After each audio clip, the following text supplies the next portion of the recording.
Hello my all dear students, स्वागत है आप सभी का टारगेट गुरुकुल पर। आज मैं सिबली कॉलेज आजमगढ़ के जो एंट्रेंस एग्ज़ाम होता है बीए का, उसका मैं मॉडल पेपर आप लोगों के सामने लाया हूँ। बहुत सारे बच्चे जो नए बच्चे हैं विशेषकर बहुत कंफ्यूज रहते हैं, जिन्होंने कभी एंट्रेंस एग्ज़ाम में पार्टिसिपेट नहीं किया है। उनको डर लगता है कि कैसा पेपर पैटर्न होगा, कैसे क्वेश्चन पूछे जाते हैं, और सबसे बड़ा डाउट तो उनकी यही रहता है जो कि बहुत ही कॉमन है कि पेपर हिंदी में आता है कि इंग्लिश में। तो आज मैं जो आप लोगों के सामने एज स्ट्रेटेजी मैं आपको बताऊंगा कि ये तो मॉडल पेपर है, आप लोग समझ लीजिए कि आप लोग एग्ज़ाम में जा रहे हैं। मैं आपको बताऊंगा कि क्वेश्चंस को कैसे देखना है, कैसे पढ़ना है, कैसे समझना है और एग्ज़ाम में जाके उन्हें कैसे अटेम्प्ट करना है। और उससे ज़्यादा ज़रूरी है कि पहले आप अपने सिलेबस को देख लीजिए, फिर उसी के अकॉर्डिंग वर्क करिएगा। लेकिन जो क्वेश्चन मॉडल पेपर मैं आपको दिखाने जा रहा हूँ, वहाँ पर एक चीज़ को ऑब्जर्व करने की कोशिश करिएगा कि किस टॉपिक के कितने क्वेश्चन पूछे जा रहे हैं, ठीक है। और दूसरी चीज़ यहाँ पे आप लोग ऑब्जर्व करिएगा कि किस प्रकार के क्वेश्चन पूछे जा रहे हैं। क्या यहाँ पे क्वेश्चंस आपके स्टेटमेंट से रिलेटेड है? स्टेटमेंट का मतलब होता है बच्चों कि किसने क्या कहा, या फिर वो डेट्स वाले ज़्यादा क्वेश्चंस हैं कि मतलब कौन सी घटना कब हुई, समझ, या फिर किसी लेखक के बारे में ज़्यादा पूछ रहे हैं। तो इन चीज़ों पर आपको फोकस करना है। तो यहाँ पर पहले आपके सारी सब्जेक्ट्स होंगे। और तीसरी स्ट्रैटेजी का पॉइंट ये मैं आपको बताना चाहता हूँ। तीसरी स्ट्रैटेजी का पॉइंट ये है कि आप लोग अपने हिसाब से पेपर को करने के लिए एलिजिबल तो हैं, लेकिन जैसा आपको पता है कि आपका बीए है तो बीए का एंट्रेंस एग्ज़ाम देने जा रहे हैं। वहाँ के कुछ ह्यूमैनिटीज़ के जो सब्जेक्ट होते हैं वो आपके आते हैं, जैसे आपका हिस्ट्री हुआ, ज्योग्राफी हुआ, और ये सारे सब्जेक्ट्स हैं जो आपके आते हैं।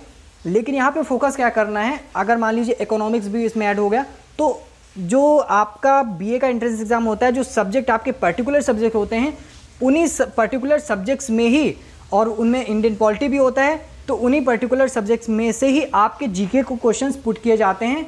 और बाकी जनरल अवेयरनेस के क्वेश्चन रहते हैं तो उनको भी आप लोग देख लीजिएगा। लेकिन मोस्ट ऑफ द जितने भी क्वेश्चंस होते हैं वो आपके जो पर्टिकुलर सब्जेक्ट्स होते हैं ह्यूमैनिटीज़ के, उनसे ही वो एक प्रकार से कैचअप किए जाते हैं। तो ध्यान रखिएगा इस चीज़ को, बिल्कुल भी आपको ज़्यादा दूर भागने की ज़रूरत नहीं है। पहले आप पैटर्न को समझ लीजिए कि एग्ज़ाम का पैटर्न क्या होगा, कैसे क्वेश्चंस आएंगे, क्वेश्चंस जो आपका एग्ज़ाम है वो क्या डिमांड कर रहा है। तो मैं आपको पहले हर एक पॉइंट पे एक स्ट्रेटजी बताते चलूँगा, ठीक है।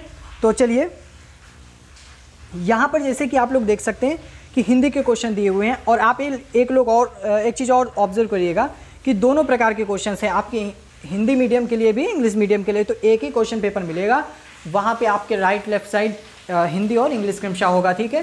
तो इस चीज़ को ध्यान में रखते हुए करना है, कंफ्यूज नहीं होना है। वहाँ पे पेपर आपको एक ही मिलेगा। आप जिस स्ट्रीम से या जिस लैंग्वेज से पेपर देना चाहते हैं वो आप लोग दे सकते हैं। इस चीज़ को लेके बिल्कुल भी कंफ्यूज नहीं होना है। तो यहाँ पर देख सकते हैं कि जैसे मान लीजिए आपके क्वेश्चन से शुरुआत करें, किसने संस्कृत के 4 अध्याय को लिखा। तो यहाँ पर लेखक के बारे में पूछा गया, ये आपके हिंदी के क्वेश्चन है। यहाँ पर समझना है, इन चीज़ों को ऑब्जर्व करते चलना है कि क्या रचनाओं के बारे में पूछ रहा है। अगर हिंदी के मान लीजिए 10 क्वेश्चन पूछे जा रहे हैं तो वहाँ पर फोकस करना है, क्या उन 10 क्वेश्चन में रचनाएं कितनी पूछी गई हैं, ठीक है। मतलब पेपर डिमांड क्या कर रहा है, इस बात पे फोकस करना है। क्योंकि सिबली आजमगढ़ का जो पेपर है ज़्यादा डिफ़िकल्ट तो नहीं है, लेकिन फोकस इस बात पे करना है कि रचनाओं से क्वेश्चन पूछे जा रहे हैं या लेखक की पत्र पत्रिकाओं से क्वेश्चन पूछे जा रहे हैं, तो उसी हिसाब से फोकस करना है। क्योंकि अगर आप इन 10 क्वेश्चन के पीछे, मान लीजिए आपने कभी हिंदी नहीं पढ़ी है और आपने ना जाने कितने पोथी पत्रा एक प्रकार से उड़ेल डाले कि मतलब उनको पढ़ना है, हमारे कुछ भी ना छूटे, हमारे 10 नंबर में 1 नंबर, तो ज़्यादा फोकस करने की भी जरूरत नहीं है। आपको बस एग्ज़ाम की डिमांड क्या है उसके अकॉर्डिंग वर्क करना है ना। तो ठीक है, आगे बढ़ते हैं। तो यहाँ पर आप देख सकते हैं कि पहले के जितने क्वेश्चंस हैं, जितने भी क्वेश्चन हैं, वो आपके सारे किससे रिलेटेड, हिंदी के, ठीक है। आप लोग जब अपना सिलेबस देखेंगे तो सारी चीज़ें आपको समझ में आ जाएंगी। अब आगे बढ़ते हैं। अब जैसे यहाँ पर देख ली उर्दू में साहित्य में अफसाना है, ठीक है। तो ये डिमांड होती है, मतलब आपको ज़्यादा दूर नहीं जाना है। किस एरिया में रहकर के क्वेश्चन आते हैं, जो एक एरिया होता है एग्ज़ाम के पैटर्न का, उसको आपको समझने की कोशिश करना है। बस यही फोकस हम आपके दिमाग में कर रहे हैं कि देखिए, आपको कहीं बाहर बहुत दूर नहीं जाना है। मतलब एग्ज़ाम की डिमांड क्या है, इस पे फोकस करना है। बार बार इसी बात पे कर रहे हैं। वो कारण ये है कि देखिए, क्या पढ़ना है ये तो मैटर करता है, लेकिन क्या नहीं पढ़ना है एंट्रेंस एग्ज़ाम में विशेषकर, क्योंकि वो ज़्यादा मैटर करता है। क्योंकि यहाँ पे आपके पास समय ज़्यादा नहीं रहता है, आपको देखना है, आपको टाइम मैनेजमेंट करते हुए चलना है ना, कि कैसे हमें एग्ज़ाम के पैटर्न को देख करके कैसे एग्ज़ाम की डिमांड को एक प्रकार से पूरा करना है।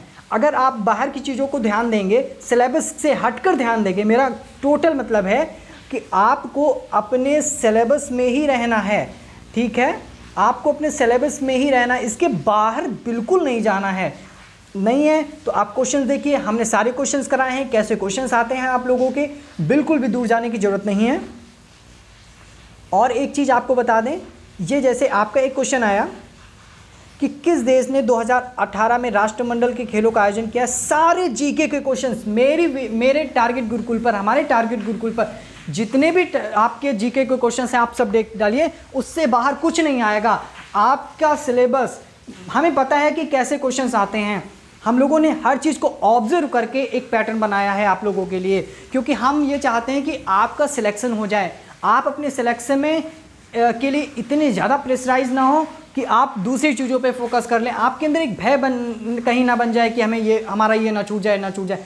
तो जो आएगा, जो डिमांड है उसके अकॉर्डिंग वर्क करना है। तो हमने अपनी पूरी मतलब प्रिपरेशन कराई है। मान लीजिए जीके का क्वेश्चन है, अब जीके का क्वेश्चन है तो आप लोगों को टारगेट गुरुकुल पे जा करके देखना होगा कि कितने वीडियोस हमने डाले हैं जीके के, सब पे फोकस करिए, ठीक है। इससे बाहर कुछ नहीं आएगा, आपको ज़्यादा इधर उधर भागने की ज़रूरत नहीं है। बहुत लोग होते हैं अपने हिसाब से गाइड करते हैं, लेकिन सबके गाइड करने का तरीका होता है। कुछ लोग सोचते हैं कि बच्चों का एक भी क्वेश्चन ना जाए, लेकिन हमें पता है कि एग्ज़ाम कैसे डिमांड करता है, उसके अकॉर्डिंग क्वेश्चंस कराने हैं। आपका कोई क्वेश्चन नहीं छूटेगा, ज़्यादा फालतू की चीज़ों पे नहीं जाना है, टाइम भी वेस्ट होगा, क्वेश्चंस भी नहीं आएंगे, नंबर तुम भी नहीं मिलेंगे और सिलेक्शन में बाधाएं आएंगी, टेंशन ऊपर से होगी आप लोगों को, ठीक है।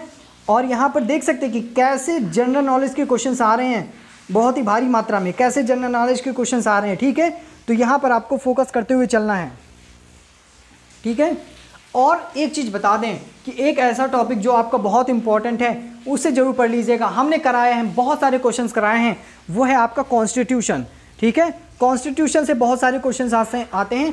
कॉन्स्टिट्यूशन के संविधान सभा का गठन क्या हुआ, संविधान सभा कैसे बनी, सारी चीज़ें जो पॉलिटी के, इंडियन पॉलिटी के संदर्भ में आती हैं उनको देख लेना है। विशेषकर आपको कॉन्स्टिट्यूशन पे फोकस करते हुए चलना है। कॉन्स्टिट्यूशन बहुत इंपॉर्टेंट है, बहुत ही छोटे छोटे क्वेश्चंस होते हैं। यहाँ पे हमारे जो सर हैं उन्होंने करवाए हैं क्वेश्चंस इंडियन पॉलिटी के, बहुत सारी यहाँ पे वीडियोस पढ़ी हैं, आप लोग देखिए, उससे बाहर कुछ नहीं आने वाला है। किसी पर्टिकुलर बुक पे फोकस नहीं करना है, पैसे भी वेस्ट होंगे, टाइम वेस्ट होगा, परेशान होंगे, इधर उधर घूमने से अच्छा है कि एक जगह एक प्लेटफॉर्म में रह के प्रिपरेशन करें। सिलेक्शन आपका होगा, बस आपको भी वहाँ पे मेहनत करनी पड़ेगी, ठीक है। अगर आपके पास बुक्स हैं तो उनसे जितने भी MCQ हैं आपके इंडियन पॉलिटी के वो निकालिए, उनको करिए। अब यहाँ पे देख सकते हैं कि सार्क संगठन कितने देश के हैं, तो अभी आपको पता है हम जैसे सार्क संगठन के देश आए, हमारे टारगेट गुरुकुल पे एक पर्टिकुलर वीडियो पड़ी है सिर्फ राजनीतिक संस्थाओं के बारे में। तो राजनीतिक संस्थाओं का ही पार्ट है जो जीके के अंतर्गत आता है, ठीक है। ये आपको कोई नहीं कराएगा, टॉपिक वाइज कोई नहीं कराएगा। अब मान लीजिए यहाँ पे सार्क के बारे में पूछ लिया गया, अगर यही यूनाइटेड नेशंस के बारे में पूछ लिया जाता तो क्या करते। अब आप 10 वीडियोस देखोगे, 10 टॉपिक्स देखोगे, उससे बेहतर है मैंने राजनीतिक संस्थाएं, अब जैसे मान लीजिए ये संस्था हुई, सार्क एक संगठन हुआ, तो संगठनों पे एक अलग पर्टिकुलर वीडियो बनी है। तो ऐसे करके हमने पढ़ाया है, आपको कहीं बाहर जाने की जरूरत नहीं है।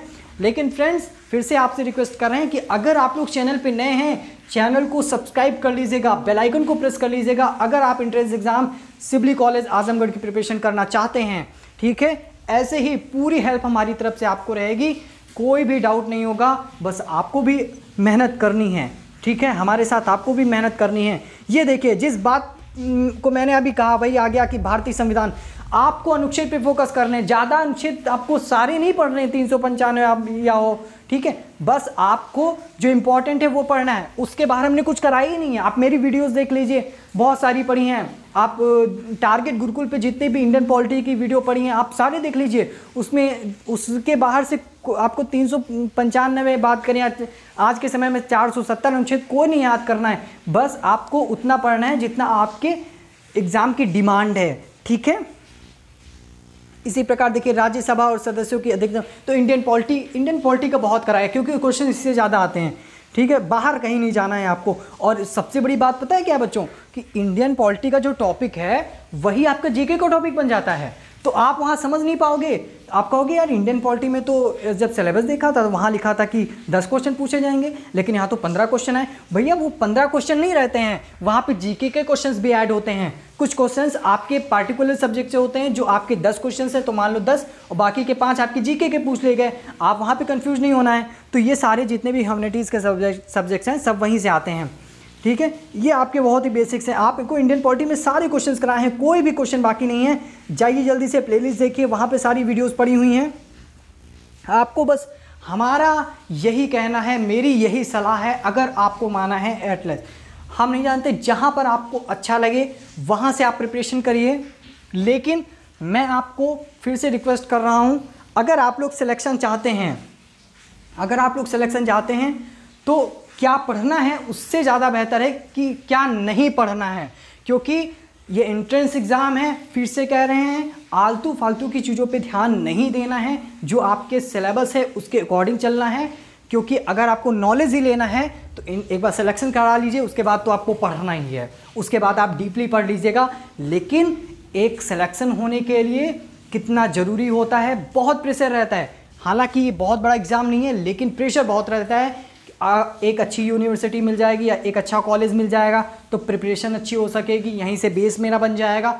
तो उसके लिए जो डिमांड कर रहा है वो आपसे, जैसे मान लीजिए आपका ये कॉलेज है सिबली आजमगढ़ कॉलेज, कहता है कि भैया मुझे इतना करके दिखा दो, तुम्हारा सिलेक्शन हो जाएगा।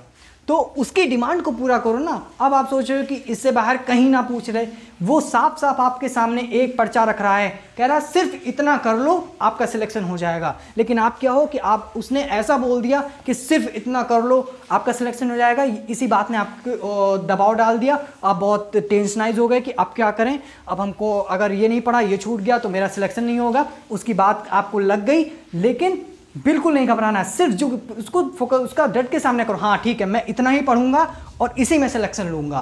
तो वो भी कहता है, वो भी बहुत खुश होगा, सिबली जो आपका कॉलेज है वो भी बहुत खुश होगा। तो मैं बहुत ही प्रैक्टिकली एग्जांपल देकर बता रहा हूँ, मैं सिर्फ आपकी अप्रोच को डेवलप कर रहा हूँ। यहाँ पे आपको कहीं बाहर जाने की ज़रूरत नहीं है। टारगेट गुरुकुल अगर आपको अच्छा लग रहा हो पढ़ाई, मैं कह रहा हूँ यहाँ से कोई भी ऐसा क्वेश्चन नहीं होगा जो आपका एग्ज़ाम में, एंट्रेंस एग्ज़ाम में ना आया हो। ठीक है, पूरी स्ट्रेटेजी आपको बताते चलें। कभी भी, मैं फिर से कहता हूं, आप लोग कहते हैं कि मैं कहता हूं आपको क्वेश्चन में किसी डाउट हो, कोई क्वेश्चन हो, टेलीग्राम है, टेलीग्राम में ग्रुप है। अगर ग्रुप पे मैसेज नहीं सीन किया जाता है तो वहां पर प्रयागराज मिश्रा के नाम से मेरी आईडी है, आप लोग जाके वहां से मुझे पर्सनल मैसेज करिए ना। मैं आपके क्वेश्चन का अगर जो डाउट है वो क्लियर ना करूँ तो आप कहिएगा, लेकिन क्या क्वेश्चन से किस में कोई प्रॉब्लम हो रही है तो आप हमें बताइए ना। आपके पास कुछ मटेरियल अवेलेबल नहीं है, हमने सारा मटेरियल अवेलेबल करा दिया है, उसकी भी प्रॉब्लम नहीं है। आपको परेशानी क्या है, कुछ नहीं होनी चाहिए। आई होप बस आपको इधर उधर नहीं भागना है। देखिए इन्फॉर्मेशन भी आपको यहीं से मिल जाती है, कहीं नहीं भागना है, सारी प्रिपरेशन और बाकी जिम्मेदारी हमारी है। यहाँ से अगर कोई क्वेश्चन ऐसा हुआ कि जो आपका ना आ रहा हो कि या तो आपने पढ़ा नहीं होगा ध्यान से, बहुत सारी वीडियोस पढ़ी, आप देख लीजिए, उससे बाहर नहीं आएगा।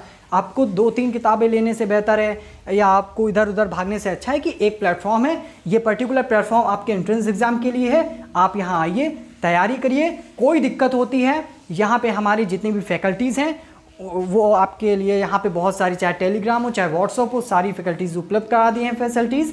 उन पे जाके आप अपने डाउट को क्लियर करिए और अपने डाउट को क्लियर करते हुए आप अपनी प्रिपरेशन को जारी रखिए। कोई भी प्रॉब्लम आपको नहीं होगी यहाँ पे। ठीक है, तो क्वेश्चंस देख लीजिएगा, यहाँ पर सारे क्वेश्चंस आ रहे हैं। मैं क्वेश्चंस को एक एक क्वेश्चन करके बता रहा हूँ। अब जैसे आपका आया कि मान लीजिए हर एक टॉपिक के बारे में बताएंगे कि किस वर्ष तराइन का प्रथम युद्ध लड़ा गया।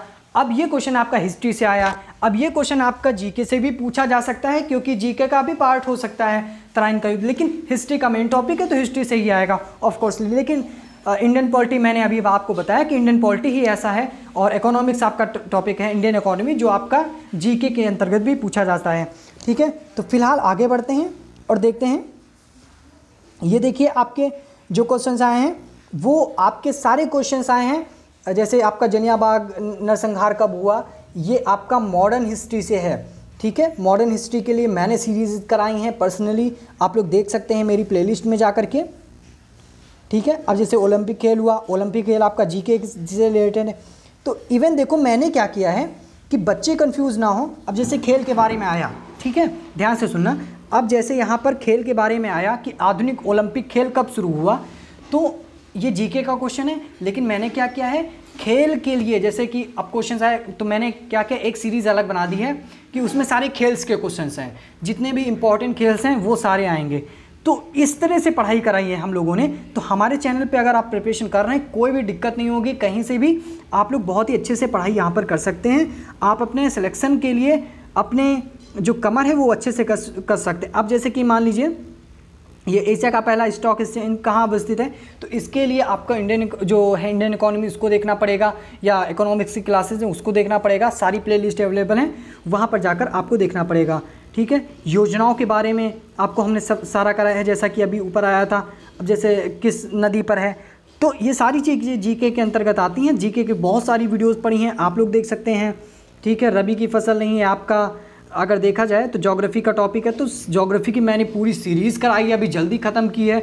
बहुत ही मतलब कोई भी क्वेश्चन ऐसा यहाँ पर नहीं है जो आपको डाउट करेगा। अब जैसे कि ये आपका क्वेश्चन आया, उसका रीजनिंग का एक प्रकार से मान लीजिए मैथ, तो यहाँ पे कोई प्रॉब्लम होने वाली ही नहीं है ना किसी भी प्रकार की। सारे आप जाइए प्लेलिस्ट में, वहाँ से देखिए, और सारे क्वेश्चंस बहुत ही अच्छे, यहाँ पे सारे क्वेश्चंस मिक्स हैं, लेकिन वहाँ पे मैंने हर एक टॉपिक पे अलग प्लेलिस्ट बना रखी है। आप लोग जाइए, वहाँ पे कोई प्रॉब्लम हो तो बिल्कुल भी आप लोग निसंकोच होकर के वहाँ बताइए हमें, और मेरे हिसाब से आपको कोई प्रॉब्लम नहीं होनी चाहिए। एक बार फिर से देख लीजिए, बहुत ही अच्छे क्वेश्चंस हैं, बहुत ही ईजी क्वेश्चंस हैं। प्रॉब्लम आप लोगों को नहीं होनी चाहिए मेरे हिसाब से, बस अगर आप लोग बहुत ही अवेयर हैं तो इस चीज़ को लेकर के।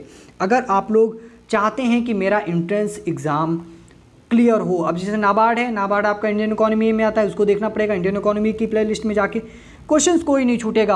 हम लोगों की टारगेट गुरुकुल पे जितने प्लेलिस्ट पढ़ी हैं, फिर कह रहे हैं आप लोग जाइए वहाँ पे देखिए, क्योंकि हमारे आप टारगेट गुरुकुल का मेन टैग है आप लोगों के लिए कि सिलेक्शन होगा यहीं से। जो मेन टैग है वो यही है कि सिलेक्शन होगा यहीं से। आप एक प्लेटफॉर्म से कनेक्ट रहिए, हमारे प्लेटफॉर्म से आपका सिलेक्शन होके रहेगा, बस आपको भी मेहनत हमारे साथ करनी पड़ेगी, ठीक है। अब जैसे नीति शास्त्र है, नीति शास्त्र के कई क्वेश्चंस हैं वो आपको मिल जाएंगे। इवन हमने सोशोलॉजी और बाकी अगर आपके सिलेबस में है तो सही है, ये भी क्वेश्चंस कराए हैं जिनकी आप लोग कभी एक्सेप्टेशन नहीं करते हैं, क्योंकि वहाँ पर हम बता रहे हैं आपको बहुत सारी। अभी मैंने लखनऊ यूनिवर्सिटी का सिलेबस देखा, ऐसी वीडियोज़ देखी, कहीं पर कुछ नहीं मिला। मैंने अपने चैनल मैंने कहा कि बच्चे बहुत परेशान रहते होंगे, अब जैसे सोशोलॉजी हुआ, दर्शन शास्त्र हुआ, ऐसे क्वेश्चन ही नहीं मिलते हैं कहीं ढूंढने में, तो इनके लिए हमने पर्टिकुलर, और वैसे क्वेश्चन जो एंट्रेंस एग्जाम के बाहर आते ही नहीं है। तो सबसे पहले बच्चों यही आपको फोकस करना है कि एंट्रेंस एग्ज़ाम के बाहर आपको कुछ भी नहीं करना है। जो एंट्रेंस एग्ज़ाम की डिमांड है उसको पूरा करिए। कोई प्रॉब्लम है आप हमें कमेंट करिए, हमें मैसेज करिए टेलीग्राम पे, ना हो हमें पर्सनल टेलीग्राम पे मैसेज करिए, वरना ग्रुप पे डाल दीजिए, मैं आपका रिप्लाई ज़रूर दूंगा अगर देखा, ठीक है। लेकिन आपको कोई डाउट नहीं रहना चाहिए, प्रिपरेशन आप लोग अच्छे से करिए। और अगर चैनल पे नए हैं, चैनल को सब्सक्राइब कर लीजिए, पसंद आए वीडियो लाइक कर दीजिए, और ज़्यादा पसंद आए तो अपने फ्रेंड्स को शेयर करिए ताकि उनकी भी हेल्प हो सके। हमारे साथ जुड़ने के लिए आप सभी का बहुत बहुत धन्यवाद। ऐसे ही आप अपना प्यार बनाए रखें हमारे ऊपर, ठीक है। तो ऐसे ही आप लोग प्रिपरेशन करते रहें अच्छे से, ताकि मेरी भी जो एक मनोकामना है कि आप लोगों का सिलेक्शन हो जाए। मैं भी चाहता हूँ, मुझे भी बहुत खुशी होगी कि मेरे द्वारा पढ़ाए गए बच्चों का सिलेक्शन हुआ है। बहुत खुशी होती है आपके फीडबैक्स को देख करके। तो हमारे साथ जुड़ने के लिए फ़िलहाल बहुत बहुत धन्यवाद। कोई डाउट हो तो ज़रूर कमेंट करके बताइएगा। कोई भी प्रॉब्लम आप लोगों को नहीं होनी चाहिए, और हम कोई भी प्रॉब्लम आप लोगों को नहीं होने देंगे। बहुत बहुत धन्यवाद बच्चों।